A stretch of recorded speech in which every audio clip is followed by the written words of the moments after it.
SC వర్గీకరణ నిర్ణయాన్ని వ్యతిరేకిస్తూ ఎస్సీ ఎస్టీల పట్ల క్రిమిలేయర్ అమలుకు నిరసనగా మాల మహానాడు ఆధ్వర్యంలో ధర్మ పోరాట సభను ఈ నెల 23న పలమనేరులో నిర్వహించనున్నట్లు మాల మహానాడు జాతీయ వర్కింగ్ ప్రెసిడెంట్ యామాల సుదర్శన్ తెలిపారు. చిత్తూరు ప్రెస్ క్లబ్ నందు బుధవారం ఏర్పాటు చేసిన మీడియా సమావేశంలో ఆయన మాట్లాడుతూ పలమనేరు పట్టణం నందు జెండా మఠం కమిటీ హాల్లో నవంబర్ 23వ తేదీ అనగా శనివారం 10 గంటలకు సభ ప్రారంభమవుతుందని పేర్కొన్నారు. రాజ్యాంగం 341 ఆర్టికల్ ప్రకారం ఆర్టికల్ 14, 16 ప్రకారం వర్గీకరణ రాజ్యాంగ విరుద్ధమని తెలిపారు. క్రిమిలేయర్ అమలుతో భవిష్యత్తులో రిజర్వేషన్లు పూర్తిగా రద్దయ్యే ప్రమాదం ఉందన్నారు. జిల్లాలోని ఎస్సీలు పాల్గొని విజయవంతం చేయాలని కోరారు. ఈ కార్యక్రమంలో రాయలసీమ కన్వీనర్ చంద్రయ్య, జిల్లా ఉపాధ్యక్షులు గుండా మనోహర్, జిల్లా working president K Ravi, Chittoor divisional president Raja పాల్గొన్నారు. మనువాద తీర్పు, చంద్రచూడ్ ఇచ్చిన తీర్పు మనువాద తీర్పు. ఎందుకంటే 341 ఆర్టికల్ ఏం చెప్తుందంటే విభజించడానికి రాష్ట్రాలకు హక్కు లేదు, ఎలాంటి హక్కులు లేవు, అది రాజ్యాంగపరంగా జరగాల. ఒకవేళ వర్గీకరణ చేయాలంటే అన్ని రాష్ట్రాలు ఏకగ్రీవ తీర్మానం చేయాలా. రెండోది పార్లమెంట్లో 2/3 మెజార్టీ రావాలా. మరి ఈ విషయం పక్కన పెట్టేసి దొడ్డిదారిన రాజ్యాంగ వ్యతిరేకమైన తీర్పు ఇవాళ ఆగస్టు 1 వచ్చింది. దాన్ని మాలమహానాడుగా మేము స్వాగతించడం వ్యతిరేకిస్తున్నాం. ఎందుకంటే హైదరాబాద్లో మోడీ ఏ ఇచ్చాడో హామీ ఇచ్చాడో ఆ హామీని తన అఫిడవిట్ ద్వారా కోర్టుకు సమర్పించాడు. కోర్టు అదే అఫిడవిట్ జడ్జిమెంట్కి వచ్చింది. 3 తలాక్ కేసులు అయితేనేమి, అట్లాగే 370 ఆర్టికల్ కేసులు అయితే రాజ్యాంగపరంగా కాకుండా మోడీ చెప్పిన తీర్పు ఇచ్చింది. అందుకనే గోయల్కు రాజ్యసభ సీట్ ఇచ్చారు, ఇంకొకరికి చైర్మన్గా ఇచ్చారు.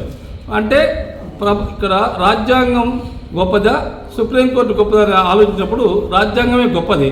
కానీ సుప్రీంకోర్టును వీళ్ళు రాజకీయ ప్రభావితం చేస్తున్నారు. గతంలో కూడా ఇలాంటి ప్రయత్నాలు జరిగాయి. చంద్రబాబు జస్టిస్ రాజు కమిషన్ వేసినా, మరి హైకోర్టు ఇచ్చినా కూడా దాన్ని సుప్రీంకోర్టు ఈవి చెన్నై వర్సెస్ ఏపీ గవర్నమెంట్ ఆ కోర్టులో కొట్టేస్తూ రాష్ట్రాలకు వర్గీకరణ చేసే అధికారం లేదని. ఇంకోటి మొన్న ఇచ్చిన తీర్పులో పోలీసులు కానీ ఇచ్చారు తప్ప ఎస్సీలు ఎక్కడ క్రిమిలేయర్ వర్తించదు. అయితే ఈ క్రిమిలేయర్ అయినా ఇవాళ భుజాలు ఎగరేస్తున్నటువంటి మందకృష్ణ చెప్పేది ఒకటే, పంచాయతీ వర్కర్గా ఉంటే మాల కానీ మాదికి కానీ ఒక్కసారి రిజర్వేషన్ అమలిస్తే భవిష్యత్ తరాల్లో రిజర్వేషన్ ఉండదు. మరి ఈయనకేంటి పరిస్థితి? క్రిమిలేయర్ మనకెందుకు ఇవ్వాల్సింది? అగ్రకులాలకు ఇవాళ అగ్రకులాలకు 10% రిజర్వేషన్, అంటే 2% ఉన్న ఓబీసీలకు 10% రిజర్వేషన్ ఇచ్చాడు. పెరిగిన జనాభా ప్రకారం మాకు రిజర్వేషన్ రిజర్వేషన్ పెంచకుండా డివైడ్ అండ్ రూల్ చేస్తున్నాడు. ఇది ఒక పెద్ద కుట్ర జరుగుతోంది. జరగబోయే ప్రభుత్వాలు మొత్తం వర్గీకరణ అంటే రిజర్వేషన్ రద్దు చేసే కుట్ర జరుగుతోంది.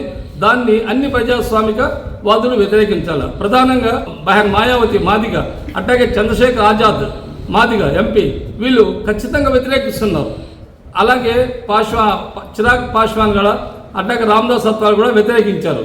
అయితే ఇక్కడ మాత్రం ఇక్కడ వచ్చిన తర్వాత మొన్నే ఆయన ఏం చెప్పాడు, సీఎం రేవంత్గా నేనే చేస్తానంటున్నాడు, మొట్టమొదటి నేనే అమలు చేస్తానంటున్నాడు.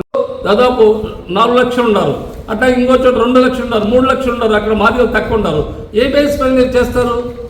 కాబట్టి దానివల్ల ఏమంటే మొత్తం కాన్సెప్టే దెబ్బతింటుంది. కాబట్టి మేము చెప్పేది ఏమంటే ఆపండి, కులగణన చేయండి. కులగణన కూడా వాళ్ళు ఇచ్చే లెక్క 2011 లెక్కలు సంవాదులు ఇది నడుస్తూ ఉంటే ఈ మధ్యకాలంలో మందకృష్ణ ఇంకాస్త ముందుకు పోయి మాలలు మనువాదులు ఉన్నాడు.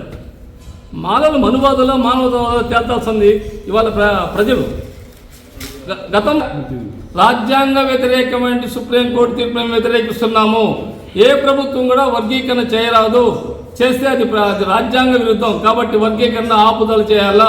జిల్లాల వారీగా కూడా రిజర్వేషన్ ఎస్సీ వర్గీకరణ చేయరాదు, చేస్తే అది అప్రజాస్వామికం, దాన్ని మేము అడ్డుకుంటాం.